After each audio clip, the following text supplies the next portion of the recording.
South Gujarat chamber of કોમર્સના નવનિયુક્ત પદાધિકારીઓના પદગ્રહણ કાર્યક્રમમાં નાયબ મુખ્યમંત્રી હર્ષ સંઘવીનો જોવા મળ્યો અસલ સુરતી અંદાજ.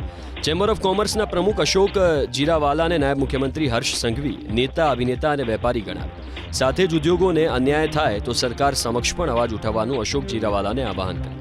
હળવા અંદાજમાં હર્ષ સંઘવી અશોક જીરાવાલાને શું કહ્યું, આપ પણ સાંભળો. અશોકભાઈ અમારા એમના જન્મથી હમણાં સુધી આંદોલનકારી જ રહ્યા છે. ઘણી વાર એમને કેવું પડે કે હવે ભાઈ તમે સત્તા પક્ષમાં છો, હવે આંદોલનમાં નહીં, એમને પાછળથી આવીને આપશો તોય કરી આપશો.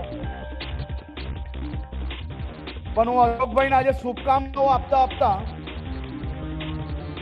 ઉપમુખ્યમંત્રી તરીકે એમ કહું, સંકલન કરીને કામ કરાવી જજો. આ શહેરના નાગરિક તરીકે એમ કહું છું અને રાજ્ય સરકાર તરીકે તમને એમ કહું છું કે આ દક્ષિણ ગુજરાતના પ્રત્યેક વેપારીઓના હિતમાં તમે બુલંદ અવાજ બનીને રાજ્ય સરકાર પાસે કામ લેજો, વટથી કામ લેજો અને વેપારના હિતમાં કામ લેજો.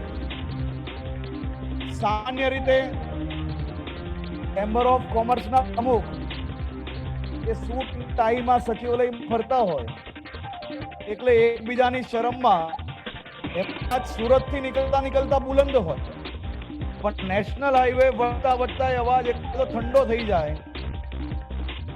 પણ હું તો તમને ઉપમુખ્યમંત્રી તરીકે કહું છું, ઇન્ડસ્ટ્રીઝ મિનિસ્ટર તરીકે બી કહું છું કે સાહેબ, આ રાજ્યના એક બી વેપારના હિત સિવાય અગર અમારાથી કઈ ચૂક થતી હોય, અમારાથી ક્યાંક ને ક્યાંક કોઈ કામની અંદર ઢીલાસ છૂટતી હોય તો તમે મને બી છોડતા નહીં. મજબૂતાઈથી બુલંદ અવાજ બનીને દક્ષિણ ગુજરાતના વેપારીઓના હિતમાં તમે હંમેશા પ્રશ્નો લઈને આવો.